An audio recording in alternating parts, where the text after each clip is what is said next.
Hi, I'm Melissa Francis, and thanks for joining me for Timeless Creations. Today we're going to do the cutest little mini book out of one sheet of paper. It's simply a couple of folds and a little cut and a little bit of glue, and then we decorate.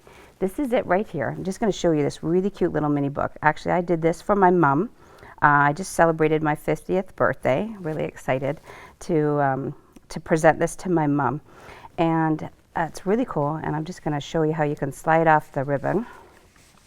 And it's really cute. This is just something I've done. And then she can just put in all the journaling that she wants. So I'm going to get started and show you how to do it. The first thing you want to do is grab a sheet of 12 by 12 paper. Now, I strongly suggest that you do something that has an overall pattern, because you are going to be doing this like right side upside and a little bit over. So we want something that has an overall pattern.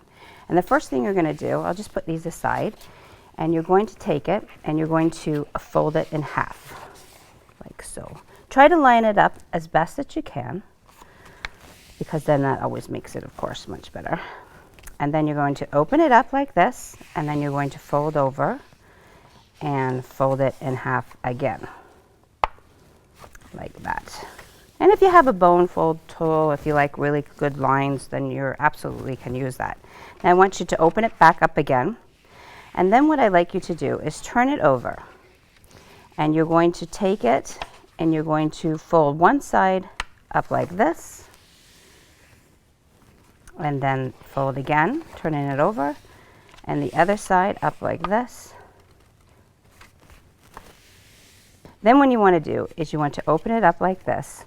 So again, if you want to go back, you can do that other fold just to reinforce, but it should look, I kind of say, like a little bit of a tent, kind of like that.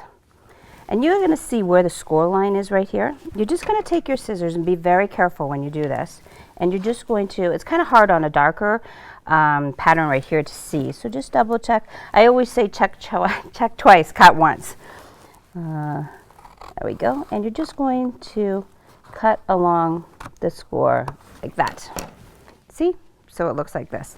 And then the simple way to do it is to actually just go like this.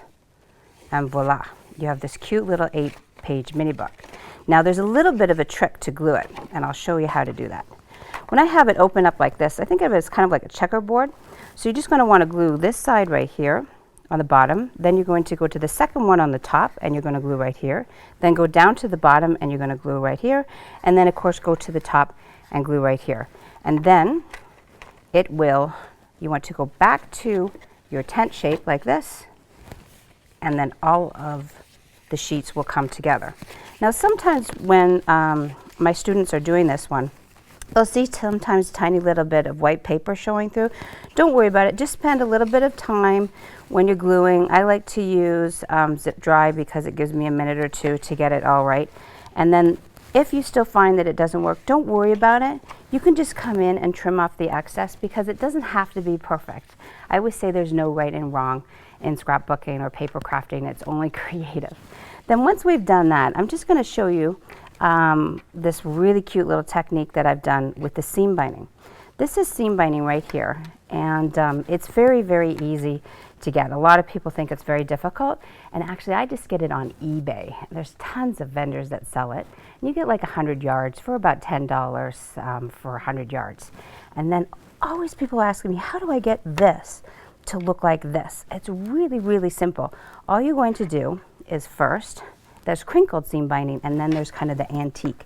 Just going to take a little bit longer, maybe about a third longer than you would normally need, because this is going to wrap around. So I'm going to do about a third longer. You can always cut off the excess. You're just going to dip it in some water like this, like you're washing your face, and you're just going to rinse off the excess, and you're just going to have this crinkled ball. Now, if you just want the crinkled seam binding and you don't want it to have like kind of an antique look, or you don't want to change the color, you can just leave it like this. And if you're impatient like me, you can stick it in the microwave for about 30 seconds and then just turn it over for another 30 seconds. And then sometimes you might need another one. It depends on your particular microwave. And then, but if you want, if you look at here, you can still see how this is very, very true pink, and this has more of an antique look. You can just actually take, I've used Tim Holtz inks, and you can just take your blending tool, and while it's wet, of course, this very careful, make sure this is still wet, you're just going to kind of dab on it, and this is up to you, just kind of randomly. There's no kind of right or wrong here. You just kind of like, you know, if you want it really antiqued, you can really go crazy. Again, that's completely up to you. I like the vintage look, but I do really want the pink to show for this little book, because of course it's for me and I'm a girl and I want the pink to still look through, and I don't want it to be too antique-y or too brown looking.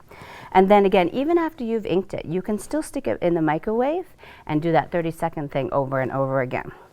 And then what I've done is just done a double bow, and I'm just going to show you how to do a double bow. I have so many people always ask me, Melissa, how do you get that double bow? How do you get that double bow?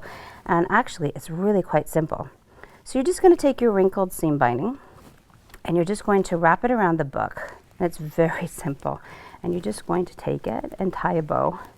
And you're like, okay, well, that's not that difficult. Well, no, it's not. And you're just going to, this one, I've done it a few times here, so it's not as kind of fluffy as it normally would be right after you do it. I've tied it and retied it several times. So you just tie a regular bow, and then you just take your ends. You tie another bow right on top. So you're just going to take this bow, and you're just going to go like that. You're going to take your other end, and you're just going to wrap it just like you're tying your shoes. When I have students, and they say, Melissa, I'm bow challenged. I think that's pretty kind of cute. And I just say, just think you're tying your shoes. So you're just going to tie it, and then again, like I said, this one's not as fluffy because it's been tied a lot. And then these are our brooches that we have, and they're really, really pretty.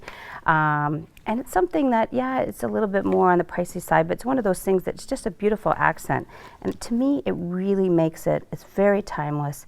And then if my mom loves this and doesn't want to keep the brooch on, she can always take it, and it could be a wonderful gift, and she can wear it on her shirt. So that's really sweet.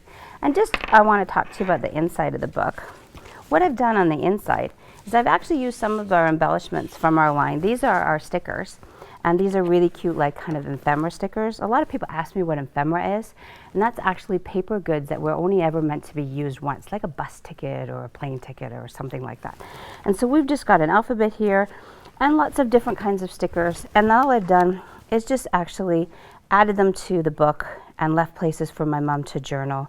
Added some of these other brooches. These are really cute because you can actually cut them up.